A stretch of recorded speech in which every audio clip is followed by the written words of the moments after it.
तो देखिए, दिल्ली में इंडी गठबंधन की रैली से पहले कल्पना सोरेन ने अरविंद केजरीवाल के घर जाकर उनकी पत्नी सुनीता केजरीवाल से मुलाकात की। दोनों ने एक दूसरे को सांत्वना दी और कहा कि झारखंड और दिल्ली में एक जैसे हालात हैं। देखिए रिपोर्ट।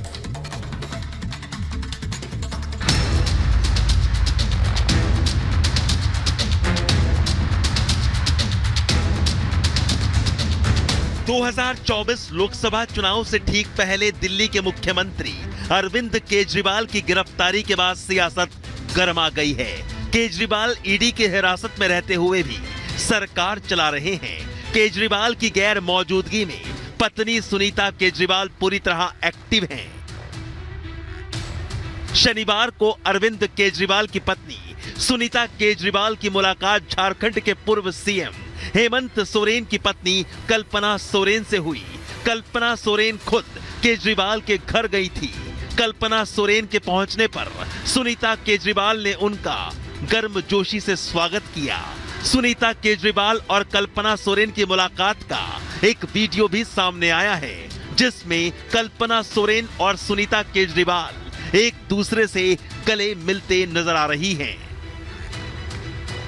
कल्पना और सुनीता की मुलाकात के बाद दिल्ली सरकार में मंत्री सौरभ भारद्वाज ने कहा कि केंद्र सरकार ने दोनों के पतियों को जेल में डाला है। दोनों ने एक दूसरे से बातचीत कर एक दूसरे को हौसला दिया है।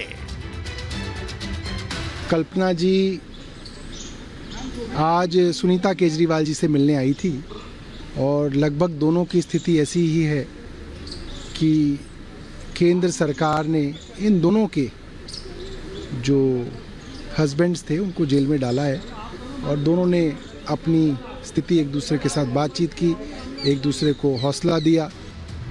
सुनीता केजरीवाल से मुलाकात के बाद कल्पना सोरेन ने कहा कि जो घटना 2 महीने पहले झारखंड में हुई थी वही घटना अब दिल्ली में हुई है। मेरे पति को भी जेल भेजा गया और अब अरविंद सर को भी जेल भेज दिया गया है। हम दोनों ने मिलकर यही प्रण लिया है कि इस लड़ाई को बहुत दूर तक ले जाना है।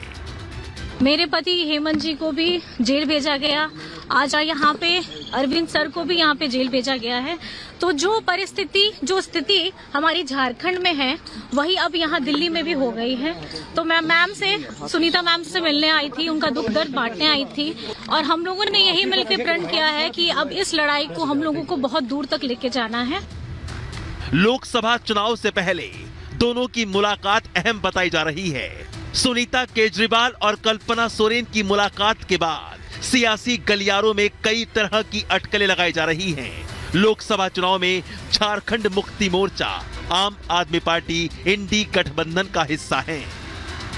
अटकलें ऐसी भी हैं कि सुनीता केजरीवाल को दिल्ली का मुख्यमंत्री बनाया जा सकता है, क्योंकि अरविंद केजरीवाल की गिरफ्तारी के बाद से 3 बार मुख्यमंत्री की कुर्सी पर बैठकर सुनीता केजरीवाल जनता से अपनी बात कह चुकी हैं।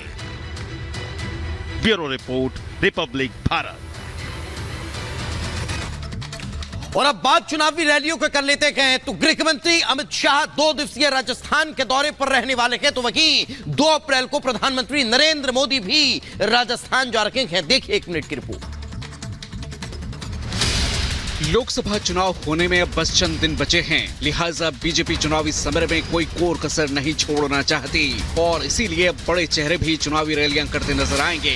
बीजेपी हर राज्य पर विशेष ध्यान दे रही है, जिसमें राजस्थान की 25 सीटों पर बीजेपी जोर शोर से प्रचार कर रही है। इसी के तहत केंद्रीय गृह मंत्री अमित शाह आज राजस्थान दौरे पर हैं, जहां वो 2 दिन रहेंगे और इस दौरान 7 लोकसभा क्षेत्रों की कोर कमेटियों के साथ बैठक करेंगे। जयपुर, धौलपुर, नागौर, दौसा, चुरू, झुंझुनू और करौली में अमित शाह की बैठक होनी है। इसके साथ ही गृह मंत्री सीकर में रोड शो के साथ एक सार्वजनिक बैठक भी करेंगे।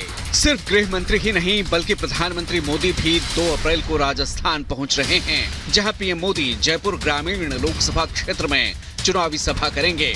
इसके अलावा अलग अलग राज्यों के मुख्यमंत्री भी राजस्थान के हिस्से में चुनावी प्रचार की जल्द शुरुआत करने वाले हैं। और उधर बिहार में चाचा भतीजे यानी पशुपति पारस और चिराग पासवान के बीच का झगड़ा सुलझ गया है, क्योंकि पशुपति पारस ने एक्स पर पोस्ट करके लिखा कि एनडीए का ही वो हिस्सा है और साथ ही साथ उन्होंने एनडीए की सरकार बनाने की भी बात कही है। रिपोर्ट देखिए।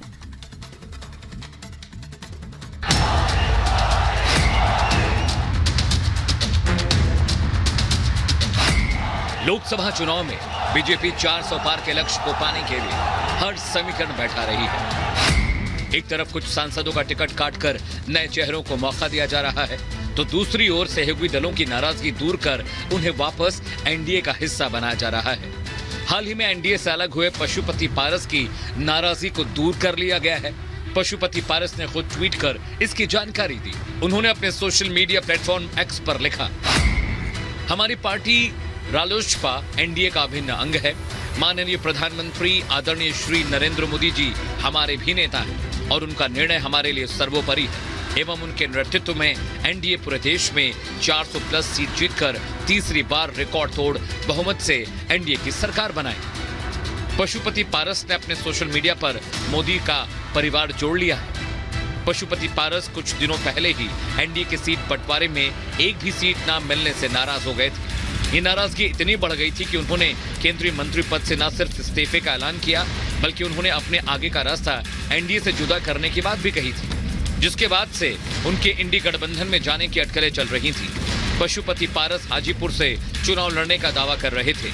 आइए आपको सुनाते हैं पशुपति पारस ने अपने केंद्रीय मंत्री पद के इस्तीफे के बाद क्या कुछ कहा था।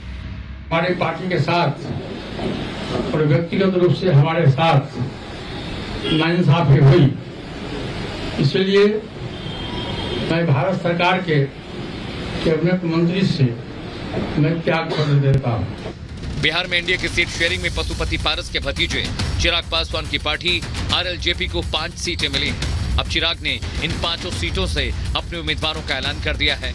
चिराग ने हाजीपुर से खुद चुनाव लड़ने का ऐलान किया है। इसके अलावा जमुई सीट से अपने बहनोई अरुण भारती को टिकट दिया है।